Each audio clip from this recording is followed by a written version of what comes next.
everyone. This is Steve Schofield. Welcome to Schofield's Flowers Social Hour. And I'm Chris Fratterigo. People call me Fratty. How you doing today, Fratty? I'm doing good, Scof. It's been a long time since we've been on. I'm just excited to be back on and chatting with a great guest. Speaking of which, who do we got today? Today we got Tymon Shipp, and we call him Ty. And Ty and I have been very good friends, and we smoke cigars over at the cigar ware for I don't know how long. But Ty is a actor, comedian for over 30 years. He's also an author and just published a fantastic book called My East St. Louis, which I actually used to go to St. Louis a lot, so I know the border lines there and everything. So, Ty, welcome. Thank you, guys. Thank you, Chris, Steve, Old School. Good to be here, man. Thanks. So, Chris, I have to tell you, or Fratty, I call you Fratty, I call you Chris, I call you. It is what it is, Scof. Your name game is awful, but it's all right. I've learned to just accept it. I know. For whoever's ever watching, we had to ask Tymon exactly how he had to say his name, and that was funny just there because you've had so many people come back at you, which brings me to which is I'll say Scope and they'll go Scof. No, Scope. Yep. I actually wanted to put it on my knuckles and go, no, Scope. Well, so, when I think of your name, I think of the great John Schofield.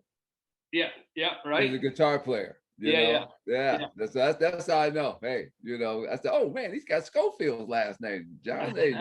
Yeah, sure. Yeah.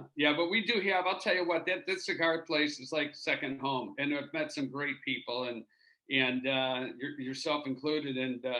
Fratty, I got to start off with saying that I'm sitting there, we have all these situations going on with Black Lives, right? And now we go from Black Lives Matter, to now Asian Lives Matter. I mean, it's just absolutely what the fuck is going on in this fucking world, right? Right. It is absolutely ridiculous, the hate that is going on. I'm bidding on a project right now. I can't say who it is, but they want to paint like the lifeguard stations for Pride and everything. And there's a light station that was the lifeguard station in Long Beach that was painted for Pride just shortly, and somebody burned the damn thing down. Right. Oh my gosh. Yeah, I mean, it's crazy. Is that not crazy? I mean, where is this coming from? So, one of the things that I got talking to Ty about was that, he just really we just started talking about Black Lives Matter and what he went through as a kid and, growing up in a family of 8 kids, being in East St. Louis. And I said, how bad was it? And he goes, it's like, it wasn't good, and I was just like, we started talking about like Los Angeles and Ty, tell us about, the thing about the 10 freeway and redlining and that just blows me away. I mean, people need to know and hear stuff like this. Well, I mean, it's a lot of people don't want to talk about history, and a lot of people don't know their history. They don't understand that, African American history is American history. Yeah, it is. When people say I'm going to go take a history class, then you should be learning history about all of it. Don't tiptoe around. You got to know the good and the bad, so you'll understand that we don't relive this. And then you got to understand why it was done. And you can go as far back as you want. I mean, really, there was no such thing as white and black. That was created. Yeah. 1661 is how far back that goes. People were just either African, or you were indigenous servant, or you were enslaved, or you were like I said, a European. You came from, you were either a Spaniard or whatever. They didn't have colors. That was created. And when you create that, then you create a narrative that you sell. So and eventually you have assimilationist, you have segregationist, you have, you have racial ideas because you feel threatened. You're automatically saying that I'm inferior to you, that we're not the same. I didn't create that. The white man created that because he felt threatened. He felt that there would be a problem. And if you look at history, African Americans, Asian Americans, Latino Americans have always tried to assimilate to be like white people, because that was what you did. You joined their religions. You also joined to you wanted to have a life that they had. They said, okay, you're the dominant race here. Okay, well, we're going to follow your plan. I want to be what you are. I want to get educated. I want my kids to have what your kids have.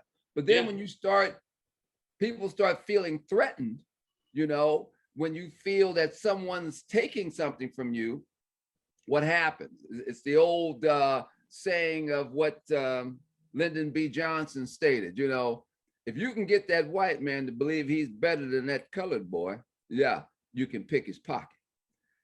And see, so when you hear that, he's telling you, we create this narrative that dude is a threat, that black guy over there, that menace, that person. And then all of a sudden he's taking something from you. And that's what we'll sell him. We're going to sell him fear. We're going to sell him. And if you look at any massacre, you got even the massacre of East St. Louis, Illinois in 1917. If you look at it, it was over negative, what would they call it? Negative economics, basically. Economic jealousy, because you were worried about people's lives improving. And then you say, well, how did we get this way? We can go back to, to the GI Bill. Those are guys, as soon as World War II was over, the United States started giving loans and they had the GI Bill. So you were in World War II, you were able to a white family could get GI Bill, they can go to college, and they were building brand new suburban homes. But the black man, even though he fought in World War II, he couldn't get that. He can go to college if he could get the GI Bill, if he can get the loan. Now, if he did, he said, okay, I want to go to Cal Berkeley. Can't go to Berkeley. Why? Because it's still during Jim Crow. So black people weren't allowed to go to white college. They had to go find a black college. Well, then again, you say, well, wait a minute. I can go use the money to go get me a house. Yeah, you can, but you can't live in these white suburbs over here, because the developers had been told, we'll build the homes, but you can't sell to black people. And if you moved in, and wasn't the phrase like, and there goes the neighborhood part of that, where it was literally like, if a black family moved in, that's what they'd say, oh, there goes the neighborhood, and then all the white families would move out. That was called white flight, because they were told that that the value of your home would go down if black people moved there. And that wasn't true. So I'm saying all these different narratives, same with welfare. Welfare, they said, oh, the black welfare queen. That was not true. There were more white people on welfare than were black people. Projects were built for white people. They weren't built for blacks. White folks got first dibs on everything that came through. By the time they fixed the GI Bill, they amended the GI Bill in 1956, white people were ahead of black people $171,000 to $17,000. That's the part that they're saying that people don't say, well, I don't see my privilege. That was your privilege. You didn't have to drink out of anything. You weren't getting your land taken from you in 1921, like the Bruce family did, where they started that was Manhattan Beach. I don't know if you know about the Bruce family. There's a guy by the name of Peck who developed Manhattan Beach, and he left land for black people. And this guy, Bruce, was a prominent black dude. He built a hotel, he built a bathhouse. Because of eminent domain in California, they not only they ran, and the Ku Klux Klan, they ran him out and took his land. So right now, the only way people even knew about this, because Manhattan Beach had a black mayor and he brought up the history. And so that area now is a park. They didn't give the land back to the family. They just took it. They did everything right, but they still took it from them. Same with Black Wall Street. I don't know if you know about Black Wall Street. No, not at all. Black Wall Street was the most prominent black town in Oklahoma. They had their own grocery stores. They had 2 banks. They had their own schools. They had people had cars. They had their own town. Like regular, like you should have. You work Right. hard, you make your Yeah, money. and it was in Yeah. Greenwood, Oklahoma. And a white woman accused a young elevator worker of rape or whatever. And what he did, he accidentally bumped into her. And the woman told that, and next thing you know, they arrested him, and they said that they were going to lynch him. Oh my God. And so the black town stood up. Well, white folks were like, oh, hell no. So they brought in the National Guard, the sheriff, everybody, and they burnt that town to the ground. They were dropping fire bombs from the sky on them, as well as they killed over 300 black people, took their land. Nobody went to jail. Matter of fact, Oklahoma University is excavating that area, where those bodies, they just built a giant hole and buried them. And so they're going to excavate that land, and so that they'll dig those bodies up. What year is this? 1921. Unbelievable. Yeah, no one knows about it. Even people who have went to University of Oklahoma, who lived in Greenwood, did not know the story. And it's a true story. And that those towns, there were, they were lynched, and from, Jim Crow, you could talk about slavery, but it was the end of the Reconstruction that really sucker punched black folks, because they had proven that they were what white people were. They were like, look, they went from, can you imagine going from a slave to a lawyer, from a slave to a doctor, to a guy who's writing laws. They had proven, but they did not, white people just didn't want to share. And they refused throughout history. Even if you went to Thomas Jefferson, you are inferior to me. I will never accept you to be on my level. And they would not buy it. There are scientists who tried to say that, black people had bigger brains, so they were dumber. They used to study, Sarah Barkman, who they studied her body, and they dissected it because she had a big butt and she had big breasts, and they used to parade her around and look at her because they were fascinated with her body, her bone structure. And this one scientist, eventually, when she died, which they think she died of syphilis because she was constantly being raped, she was part of the Khoi tribe out of South Africa. And he dug up her, he bought her body, and he dissected her, cut her up to examine her body. Nelson Mandela went to France when he got out, when he became president, and he brought her body back to South Africa and buried her bones there. That's where she is now. But that's crazy. You've been through there's just so much history. It's a lot of people don't want, black and white do not want to know this history. They don't want to know. Yeah. That's why you never heard about it, and it's not in your history books. And if you do want to look for it, you'll have to go find it. And then someone's going to say to you, oh, that's not true. That's probably some democratic crap. That's not true. That's what they do. That's fake news. That's That's what they do now. Well, and then the other thing is, you told me, let us know about books that we can read, because I was just fascinated at some of the books that you mentioned to me, because you're so well read, and I know you just published your own book, which we'll get into too. Right. I think you should, like Ibram Kendi's book, Stamped from the Beginning, is a great book. If you want to look at a great documentary, what's his name? Henry Louis Gates, who used to be the dean of history for Harvard University. He has Many Rivers to Cross from 1492. It's the history of from slavery from 1492 to the present. You also have Black and Latin, which is also talking about America's relationship with Cuba, Dominican Republic, and Haiti. He gives you that history. Those are great documentaries. I think if you look at anything by Ken Burns on, Civil War, slavery, you can't go wrong. Books, I would read James Baldwin, Toni Morrison.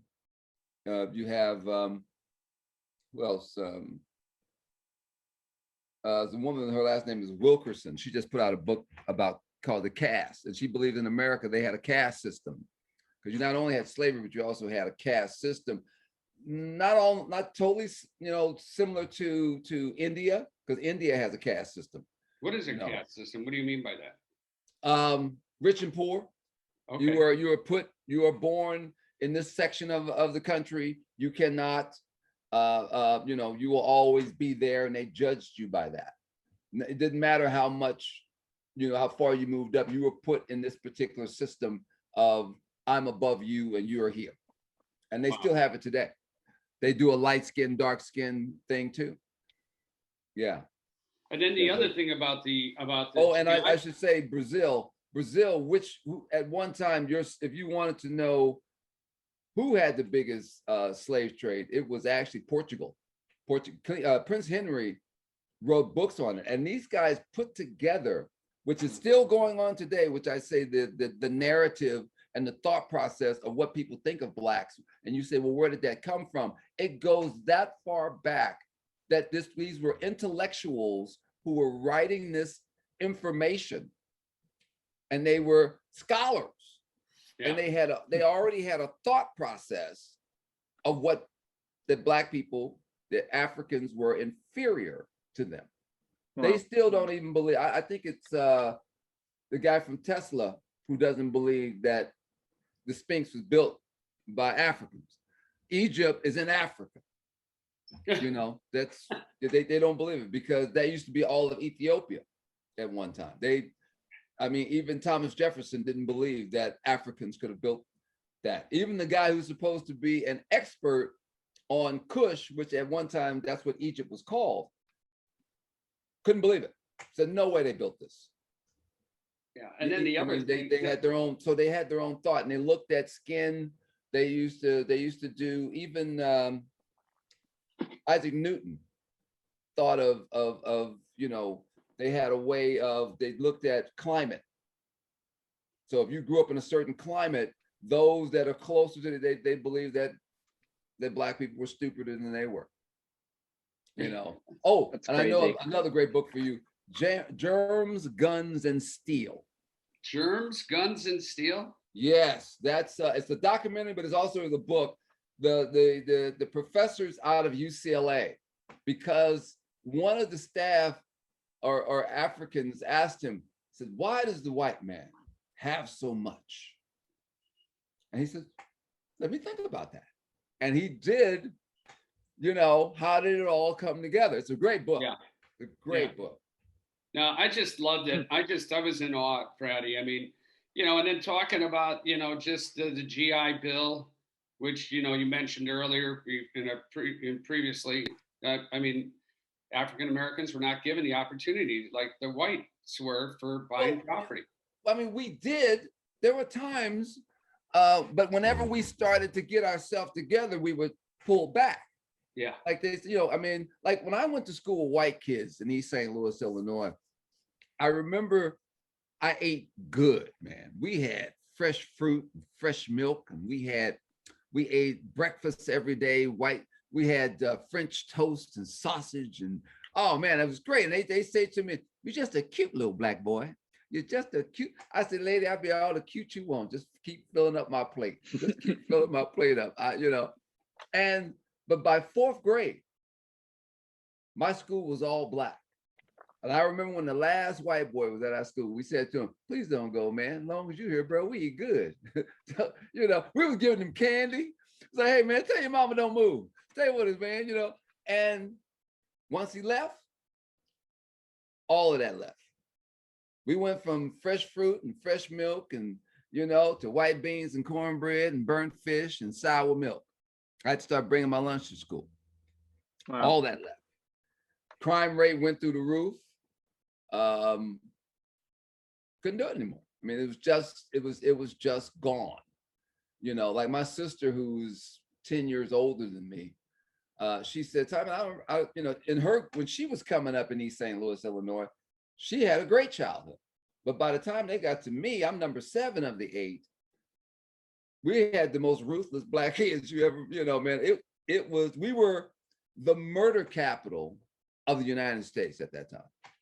That If you told someone, where you from, man? East St. Louis, Illinois. Oh man, y'all crazy, man. And you know, immediately, you know, and that's black and white. Now we had great music, all your great stars came through, and you know, you had your you know, we had great barbecue, you know, we had barbecue and everything. And also you could St. Louis was dry. St. Louis, Missouri was dry on Sundays. So people would cross the bridge and go to East St. Louis, Illinois to get their liquor, you know, and where you can get you a snoot sandwich, you know, which you ain't nothing but pork rind with some hot, between 2 pieces of white bread with some hot sauce and a small liquor bull. And that was what, you know, and you had soul food, you had all the great food. And even with the craziness of East St. Louis, you know, everybody went to church every day. I mean, every Sunday. You had, you know, big Sunday dinners, kids played in the street. We did everything that any other kid would do. The only problem was that, you know, as a child, you're not really paying attention to, you're just trying to survive. But the racial divide was there. Oh yeah. And as you got older, you saw it. It affected you. But I went from East St. Louis, Illinois, from the depths of the ghetto to Denver, Colorado. That's a change. And man, I embraced it. Now my brothers and sisters, some of them took the ghetto in their back pocket. It was a tough adjustment for them, but a lot of them are still there. But man, you know, I got introduced to, you know, a lot of, you know, rock and roll. I got introduced to theater. I made a lot of friends, guys that I found on Facebook that I'm still friends with today. And I got exposed. And I think that's another thing. I think people just need to be exposed to so many different things, and then they would understand. But when you're walking around, just staying in your neighborhood, you know, you get a little ignorant. You get, you know, because you don't see nothing else. All you see is what's in front of you. You're not looking out your peripheral, and you're not trying to get to know people. I remember in school, I was never taught anything about Black history. Fratty, were you ever taught anything about Black history or anything like that? I don't recall. No, I mean, I think probably the most that it was the slave trade, and then probably up until Lincoln, and then a little bit of Jim Crow kind of ish, you know, the kind of the, you know, Martin Luther King, and it was just surface, but it was surface level, it's told from the white point of view. There's not the other side of, you know, people that were living it and what their side of it was. Right. I mean, you have guys that grew up in Texas that didn't know what Juneteenth was. And Juneteenth was because that was the last group of slaves that were told that you're free. They hadn't been told yet. And they were still saying, what, we're free? What? Can you imagine? What? Damn it, we're free? What do you mean? You I can leave? Yeah, we're done. What? You know, and now their masters knew, but they didn't know, because you got to think about it. I'm getting free labor. Yeah. Okay. Why would I want to give that up? That's why they did not want to sign the Civil Rights Bill, because I'm giving up. They felt like they were losing something. Yeah. You know, let me turn this off. You know, that's incredible. I mean, that's just, I mean, it just goes on and on and on. I mean, we sat and talked for, Fratty, I'm not kidding. When I was sitting with Ty, we sat and talked for hours, you know, I mean, or at least a good hour about things. And I was just blown away. And I just think, you know, I mean, where do you see it going now, Ty? I mean, what's going on in the damn country right now with the hate and everything? I mean, well, that's I mean, if you think about it, you know, I try to, like you're having a conversation with me. I think everybody should. And it has lasted this long because nobody wants to have that discussion. Right. They don't want to talk about, and like I said, Black people are not, they don't want to play victim. They're not trying to play victim. They want what everybody else wants. If you're Yep. going to tell me life, liberty, and the pursuit of happiness, and it's for everybody, then why can't I have it? Why can't everybody have it? Why is it supposedly that, only this group, long as you don't come before me, no, you should be able to work together. You say you want the best of the best. Okay. People say, well, why did y'all need affirmative action? Because we didn't get a fair shake. Yeah. We built our own towns and you burned them down. Yeah. We even during segregation, black people were thriving. They did what the white man asked them to do. Hey, you stay in your lane. We'll say, okay. We built our own town. We built one of the most successful towns. Matter of fact, one of the first, when Ford built his Model T, there was a black man by the name of Patterson who built a car that was just as good as Ford's, but nobody knows about it, and they ran him out of business. They wanted the same thing. Why did my town have to be burned down? Why did they take Bruce's land out of Manhattan Beach? Why couldn't he have his own? He paid for it. Yeah. Why did 8 million acres of land have been stolen from African Americans? Why is it that Citibank put out a survey, not a survey, they did research that from 2000 to 2020, they looked at discrimination against Black people cost the American economy $16.5 trillion just to discriminate against them. And I didn't do that. Citibank did that research. They're a legit company. Right. That's what discrimination costs to keep just one race. So think about what happened from say the beginning of Jim Crow to where we are now. How much money is that? Jeez. Can't even. If you had to do that, and that bothers people. And you have people that don't want to hear that. They don't want that information because that means I have to acknowledge the ultimate sin in this country, and I don't know what to tell folks. I mean, you either deal with the truth or you don't. If they just tell the truth, a lot of this stuff will go away. But if you don't want to and you don't want to deal with it, if they can't have a conversation like you and I are having, I haven't blamed anybody, have I? Yeah. I didn't say anything. No. I'm just telling what it is. Yeah. And your library is full of this information. That's why they ask people, do you go to the library? Do you have a library card? A lot of guys don't have a library card.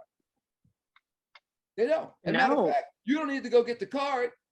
You can get on your cell phone, they have something called the Libby app that connects you to your local library, and you can get the book or you can get it on audio. That's what I was just going to say. I learned about that recently, and I think you have to have a library card to attach to it, but then you don't even have to go. You can just go on your phone, download the book, read it, or audio versions, and you have everything at your fingertips now. I mean, that thing is, and so anything that you want to know. A guy asked me, why are all these immigrants coming across to the United States? I said, if you Google Central America and the United States, it will tell you everything you know. From 1855 to the present, that's how far back it will tell you why they are coming over here. They'll give you every incident, every situation. They'll bring up the United Fruit Company, who controls all of that land over there. We have been involved over there in Central America, and that's why, they control. Because at one time, if the CIA, if they had problems in a certain country, they'd go over and deal with it. Yeah. That's why guys like Patrice Lumumba, who used to be the head of when the Congo got their independence, he's not around anymore because we helped get rid of him. Yeah. Great book, Scof, called The Devil's Chessboard. You should read that one. You'd love that. Yeah.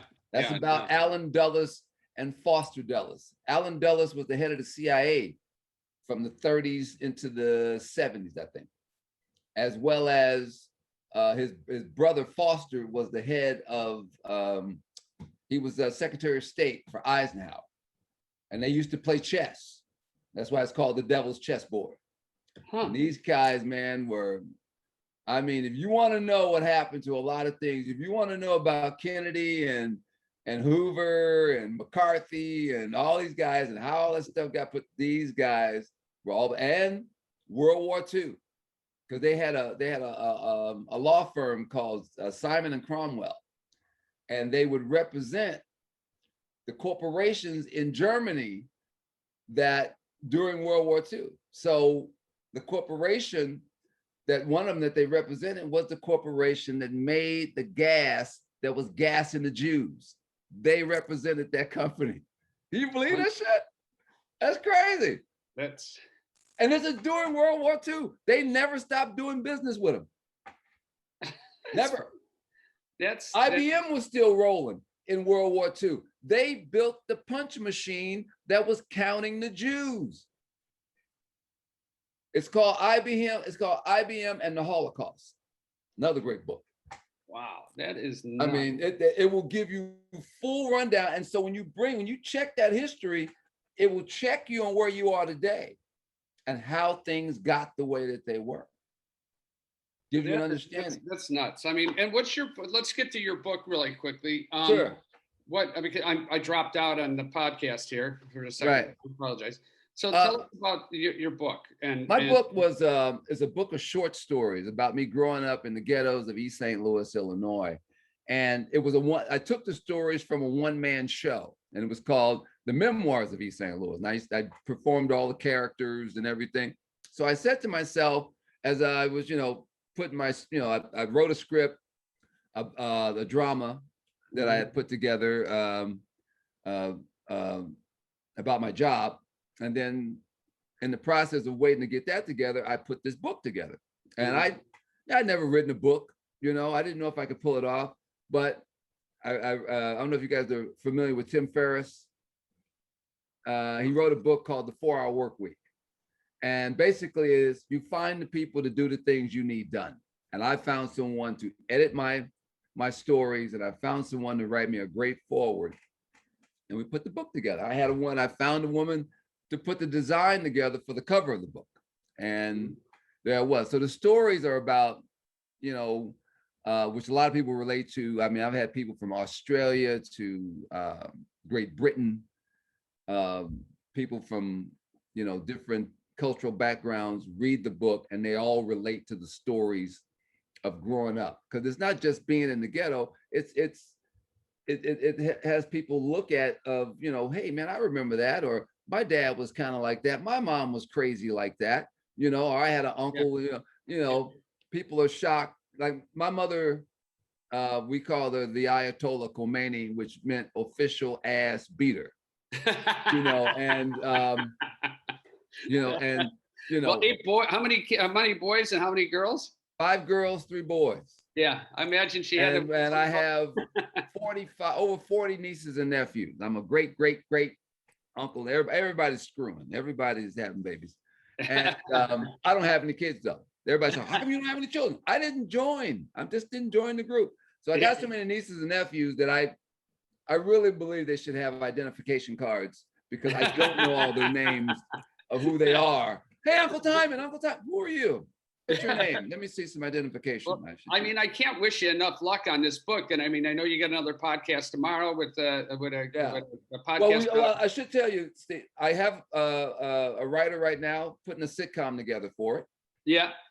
Turning it into a sitcom. So I said, hey man, just take the stories and let's put something together. I noticed some good stuff here that we could create a sitcom, and we're still trying to find a lit manager for the drama that I have, so we can get that, and then I'll put together another sitcom. So I got some great ideas, and I'm working with some good writers to put turn stuff into different film projects. I watched your comedy online the other day. It's on all my stand-up is on YouTube.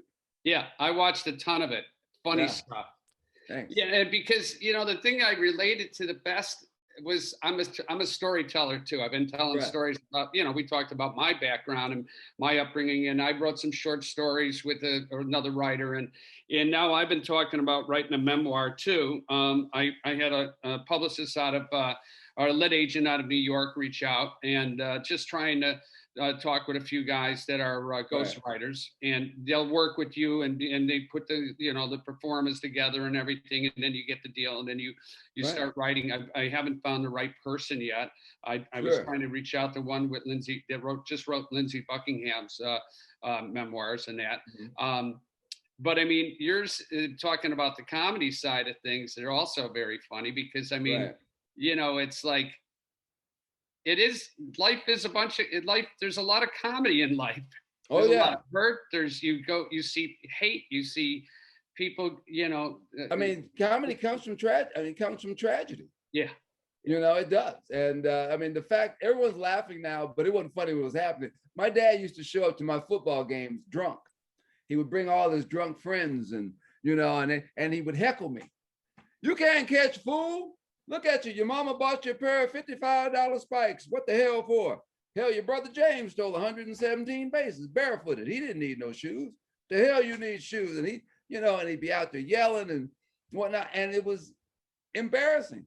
Now people are laughing at it, and I'm telling the story about that, but that stuff was happening. I did not want my dad there. It was very embarrassing, but it's comedy today. Yeah. And you had just different parameters of the stories where they came from. I talk about that. I thought grade school was the most evil institution ever created. I mean, because kids were brutal. They would say whatever. They didn't care. So and I try to share a lot of that in the book. I try to share about the different characters of my neighborhood. People like one of the guys said on that read my book, he said, you kind of this doesn't seem completely truthful. I think you embellished and everything. And I'm sitting there going, oh, okay, if that's what you do. You don't get into arguments with folks because they think you've been, kind of stressed the truth or something like that. And that's everybody's a critic. Well, I would encourage any one of our listeners or whatever to really dive into some of these books for sure. Yeah. And I mean, you're so well read, and I love it. And you're funny when we hang out. We always have a good laugh. Yeah. And I know you've worked we didn't even touch on the probation side of things. Oh yeah. You worked at LA County, you've worked there for 30 years now. You've probably seen everything. And, I'm reading more and more in the papers now about how do we deal with, the overflow of prisoners and everything in the jails and everything. And I think they really got to I can't imagine some of the people that have been arrested, even, and some of the people that have been arrested, African Americans have been arrested for dope, and, been in the long-term prisons for probably not even having dope on them and being planted on. I've seen everything. You might know this, that the youngest person ever executed was a 14-year-old black kid, which is where the Green Mile came from. Oh my God! He was executed at 14 out of Louisville back in the 1890s or something, or early 1900s, because they thought he killed this white girl. And blacks and the police department have been connected for years, because when slavery was over, you had black codes. And during the black codes, if you were an African-American male, did not have a job, you got arrested, because you had to show that you were working. If you could not show that you had a job, you got arrested. And they would, because remember, they lost all that labor. So how do you get it back? You were illegally arresting people and making them work in slave camps inside the prison, to the point where brothers just started committing suicide. They just couldn't, they were working, forget 40 hours. That was 40 hours a day. They worked till they dropped, and they were brutalized, So you had this within. So you saw what people were fighting for, because they were fighting for the change that was happening. And, I mean, you got people that's where sharecropping came in, that you work the land, and they're supposed to give you part of the money. But if you couldn't count your own money, guess what? They kept taking advantage of you, even though you were working all those hours. And you got your land taken, because they would come in and bring in things like eminent domain, or we were running, we're running a freeway through here, and people would lose their land and they wouldn't get anything for it. Or if you couldn't pay, they would raise taxes on you just so they could move you out. It was all That's kinds crazy. of, that's what they mean by systematic racism. It's a system. It's not just saying, I'm going to, that you're in my face. I will promote the different things to get you to, you know, to get the things I need. So I'll set things up, you know, that's where the, you know, they say, well, Black families have no Black father. Well, when you took a lot of those, remember, hey, Steve, when you were in school, you had vocational school. Yep. So if you didn't want to go to high school, you went to Votech, and you could become a licensed plumber or licensed electrician. Those were in the high school. By the 70s, you know, and well into today, they took those out. So a lot of those jobs that, you know, Blacks were having, Black males were having, they took them. And unemployment, you know, they became seriously unemployed, which meant they couldn't take care of their families. So here comes welfare. But in welfare, you couldn't have the Black male in the house with you. He would have to leave in order to get the money. So what did you do? You split the family up. God dang. Yeah. So, and a lot of that kept happening. I really Even think they were changing. Now, in white families, that didn't happen. If you're on welfare, white man could stay. I mean, you got to remember, Civil Rights Act was signed in 64. The Voting Rights Act was signed in 65. Interracial marriage was signed in 1968. That wasn't that long ago. I'm 56 years old. Yeah. You know, hey, that stuff, that's not old. No. People who grew up in Jim Crow are still alive today. You know, so it's a lot of stuff that if people would just, I think, would, as you say, you didn't know anything about it, you know, it's been kept out, and you know, people have politicized it, and they don't want to know the truth, and they keep the truth from people. But if they dig for it, it's there. It's just that people have to want to be informed, and if they don't, I hope we get some people that'll like sit back and listen and read and move forward and yeah. And it comes with conversations like we're having right now. Absolutely. And I think nobody's yelling, nobody's pointing any fingers, everybody's dropping knowledge. And if we're going to put in a position to learn, we will always move forward. Well, I mean, yeah, education is number one, period. And that's regardless. I'm so happy all my kids got a great education. Well, listen, we're going to have to wrap up. I got to run to the doctor. I got kidney stones. Right, man. I'm sorry to hear about that, man. Oh, God, man. I'm hurting right now, really starting to really come at me. So I want to thank you so much. Hey, yeah. I mean, Tymon, I'll see you maybe at the cigar store today. Yeah, I'm going by there today, man. I'm going to sit back. I'm off. I'm going to go have the smoke me one. Have a little scotch. Yeah, if you have a book, bring your one. I'd like to buy a book off you and sign it if you have one. Otherwise, I'll buy it online and I'll bring it to the shop. Okay. Either way, Okay. Yeah. I'd love to get it. But Chris, let me, Steve, Chris, hey man, great meeting you, Chris. Hey Steve, thank you so much, man, for having me. I really appreciate it being part of it. I really want to thank you guys for having me. Thank you. Oh, it's been a pleasure. I think we need to, I wish you the best. I swear to God, you should be on tour just talking. I hope something does come up, maybe out of your book or whatever, but you need to be on a bigger situation, like on a talk show or whatever, because there's just so much knowledge from you and everything, because you're so well read and everything. So I can't wish you enough, and it's thank you, man. Thank you so much. I appreciate it. Thank you. Fratty, we can't hear you. Yeah, we lost him. Oh, okay. Yeah. Can you hear us, Frat?